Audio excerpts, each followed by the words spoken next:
Halo semuanya, ketemu lagi dengan saya Wahyu Kurniawan di mata kuliah MPK Kualitatif, di mana Learning Journal kali ini sudah memasuki pertemuan ke-14. Tidak terasa, satu pertemuan lagi di pekan depan Learning Journal ini akan selesai. Baiklah teman-teman, di sini saya akan langsung saja membahas apa sih yang dibahas di pertemuan ke-14 kemarin. Baiklah teman-teman, di pertemuan 14 ini ini dibahas oleh kelompok saya sendiri, di mana saya selaku presentator dari mata kuliah ini di kelompok 4 mengenai metode penelitian komunikasi antar budaya. Teman-teman, kita tahu ya apa sih komunikasi antar budaya itu. Jadi komunikasi antar budaya adalah komunikasi yang melibatkan peserta komunikasi yang mewakili latar belakang yang berbeda ataupun kebudayaan yang berbeda. Teman-teman, ada banyak teori-teori yang ada di dalam komunikasi antar budaya ini, tapi di sini saya cuma membahas 3 teori saja, yakni teori konvergensi, teori Aum, dan juga teori group decision making gitu ya teman-teman. Jadi teman-teman, yang pertama yakni teori konvergensi.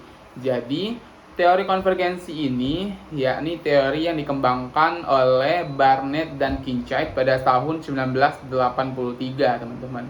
Jadi teori ini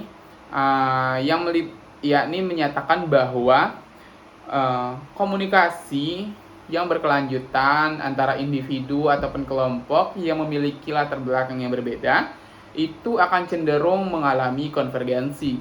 Nah, yaitu konvergensi ini yakni proses di mana menuju kesamaan pemahaman dan nilai dalam sistem sosial yang ada dan komunikasi yang tidak terlalu terbatas. Jadi konvergensi ini budaya di mana makna yang berbeda menjadi satu gitu teman-teman, pemahaman yang sama.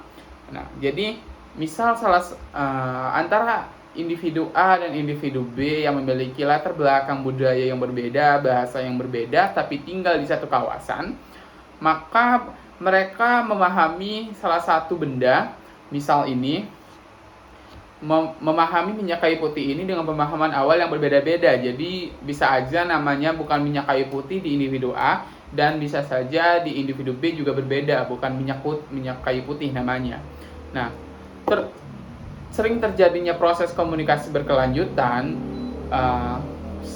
sehingga mereka mendapatkan nih pemahaman bersama mengenai ini tuh kalau mereka memanggil ini minyak gitu, ternyata minyak kayu putih, seperti itu teman-teman.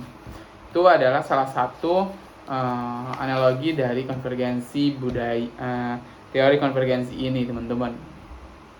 Nah, dari teori konvergensi ini kita bisa melihat nih bagaimana ada adaptasi budaya dan istilah yang ada antara individu A dan individu B. Kita bisa juga nih melihat bagaimana sih perubahan gaya hidup yang mereka alami dari konvergensi ini, ataupun perubahan nilai ataupun norma yang harus menyesuaikan antara individu A maupun individu B.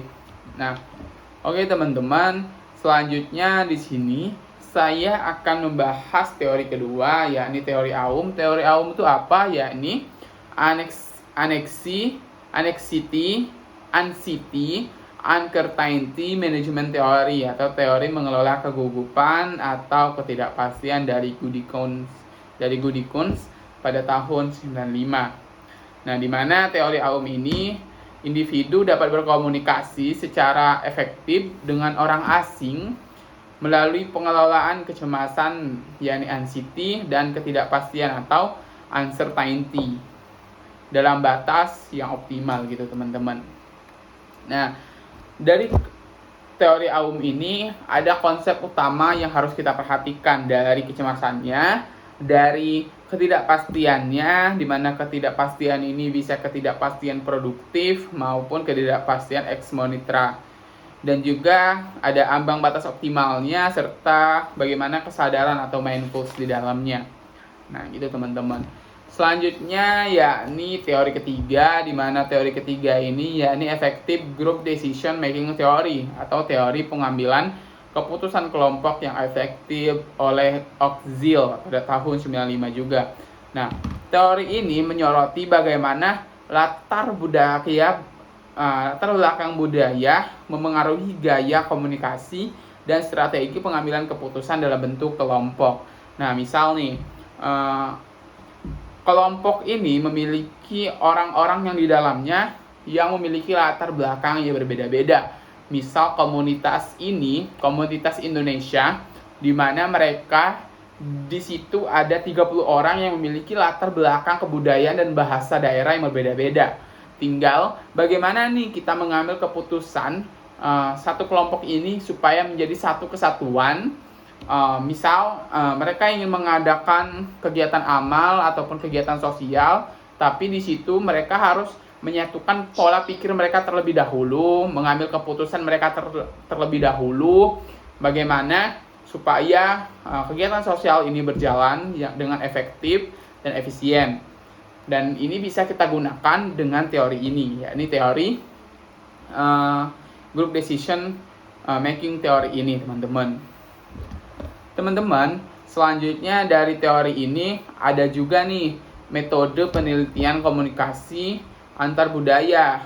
Nah, metode yang kita gunakan dalam penelitian komunikasi antar budaya ini bisa kita menggunakan pendekatan ilmu sosialnya, ataupun pendekatan interpretatifnya, ataupun pendekatan kritisnya gitu teman-teman.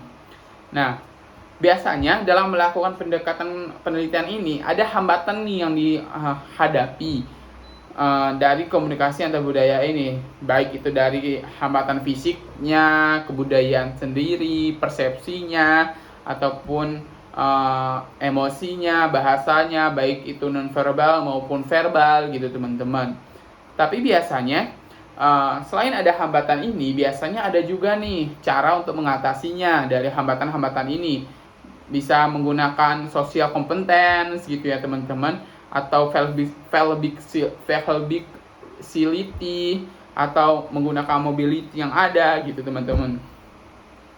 Jadi teman-teman, mungkin itu aja ya pembahasan singkat saya mengenai komunikasi antar budaya. Baiklah teman-teman, sampai jumpa di Learning Journal selanjutnya. Bye-bye.